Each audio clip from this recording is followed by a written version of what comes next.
Maal jettan Ustaaz Raayyaa? Warri biyya keessaa wajjin jirra. Irra deebi'aa sirriitti haa dhagaanu. Nuti ammallee warri biyya keessaa wajjin jirraan jedhe. Ayyee. Isin warri biyyaa akka barbaadan nu gochuu dandeessan. Warri biyya keessaa? Warri biyya keessaa wajjin jirra. Ayyee. Wajjin biyya keessaa namoonni keenya namooma. Ayyee. Warri biyya keessaa amantii adda qabna jireenya wajjin qabna. Ayyee. Warri biyya keessaa ammallee wajjin jiraataa jirra kana qubaru qabaadha. Hin beenne naa beettuga. Warri biyya keessaa rakkoon kee. Rakkoo kooti jedhee walii birmata. Wanni isin fakkeenya kaaftan. Jalqaba iyya mana kooti rabbi rakkoon fidin malee namni jalqaba natti birmatu yoo xiqqoo ijoolleen koo leeboo nyaannatti birmatu jalqaba abtaamuu eebbisaati. Nama eessaati? Nama gudari naannoo ollaa kooti jiraata kana maaliif asirratti kaaftanaa jechuun dandeessan. Hin dandeenyu gaa ollaadhaa waliin jiramaa amantii waliin dhabamus namooma waliin qabamaa biyyallee waliin qabamaa akkasumatti sabaanillee tokko ta'utu mala kanaaf namaaf ni galagaa. Maaliif jennaan isin hubeetu waan ta'eef ergaan bakka dhaquuf qaba. Dubbiin? Dubbiin abbaa deemtu garagaltee ilaallatti jallatti ilaalti jedhama. Akkasii gaa dubbiin beekamtuudha mul'attuudha walumaa galatti. Abbaan barbaade waan barbaade haasa'e amantiin ani itti amane amantii namaa wajjin na jiraachisu.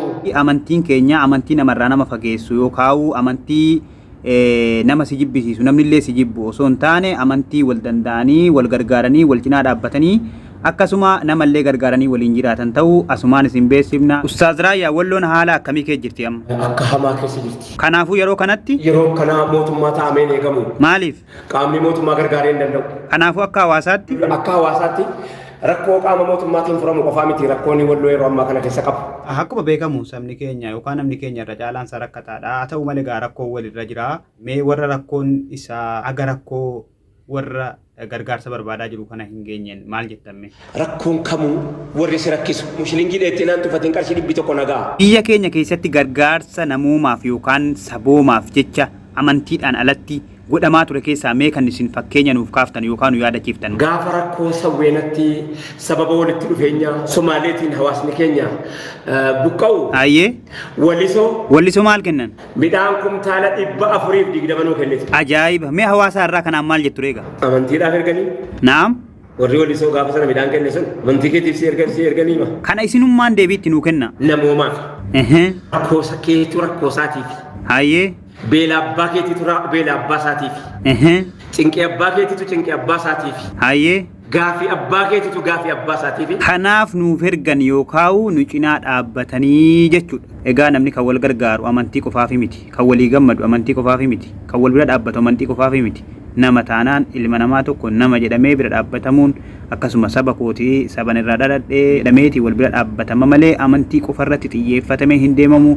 Kanarraa warri amantii qofaaf deemtanuu amantii qofaaf nama jaallattan amantii qofaaf dhaabbattan barumsa guddaa argattu jedhee yaada. Waa'ee ijoollee wallisootti isin deebisaa ijoollee wallisoo ijoolleen ammayyaa ijoolleen kottaa'ee saboomaaf jecha yookaan nama jedhanii namoomaaf jecha maal kennanii agam kennan? Midhaan kumtaala 420 nutti kennite tasaabii fayyaa nutti kennite jalaa nafne. Kana hunda namoomaaf yookaan saboomaaf jecha jalaa nafne maal godhan? Hirmaannu malee jettee ijoollee wallisoo.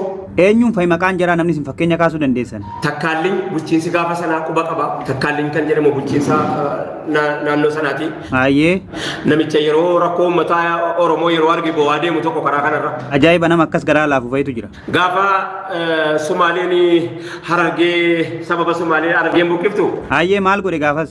Namichi suni dhukkubsatee hospitaala itti gale kana qabaadha. Saba isaa yookaan nama isaatii jecha dhukkubsata jechuudha. Sirriitti dhaggeeffadha hawaasi miidiyaarra. Roorroo ijoollee Harargee dadhabee naannoo Harargeedhaa buqqa'ee dadhabee. Takkaallinyi kun nama amantii maalii hordofuudha? Takkaallinyi nama amantii isaa ortodoksiiti. Akka amantiitti yoo fudhatte jechuudha. Waa'ee amantii wanti as keessatti kaasaa jiruu fi isinuu hin hubattu jedhee yaada. Eeyyee ni hubanna nuuf gala namni tokko kan nama gargaaru amantiidhaan tokko ta'ee qofaaf osoo hin taane nama ta'uudhaan nama jedhee yookaan saba kiyya jedheeti kan inni nama gargaaru kanaaf nuti waa baay'ee irraa hubanna. Tayyib amantiin islaamaa? Qabeenya abbaa namaatii miti. Irra deebi'aa mi'a dhaga'u. Farankaadhaan bitee abbaan namaa jalaa keenyaan dhaqee jala hateetti namanneen. Mee warra isiniif jecha namaa wal dhabaa jiru yookaan Ustaaz Raayyaan maatu qama maaqee qama jedhee isiniif jecha dubbataa jiruun maal jettan? Isa uummanni waan barbaade haasa'u sana achumatti dhaabaa. Na'am. Abbaan barbaade waan barbaade haa jedhu. Eeyyee namni waan itti fakkaatee fi wama argee dubbataa irra dhiisuutu gaariidha fakkaata garuu isin. Aqiidaan an qabu. Na'am. Aqiidaan namaa wajjiniin na jiraachisu. Akkas. Aqiidaan an qabu. Aqiidaan namoomaan nama wajjin na jiraachisu. Na'am. Aqiidaan inni itti amane. Abbaan barbaade kallattii fedheen itti amanuu danda'a. Akkas. Abbaan barbaade kallattii fedheen hiikkachuu danda'a. Garuu waa'ee amantii kana irratti warra waa isiniin jedhuun maal jettan? Amantiin kun abbaan kan kee bitee naan dhaqee saameetti namanne. Lakkii eenyuti isinii kenninaan hiree? Amantii irra rabbitu laa kenninaa jiru. Abbaan fedheen irraa fudhachuu hin danda'u. Akkasi garuu dhiphifachuun bal'ifachuu laa jaakeeti.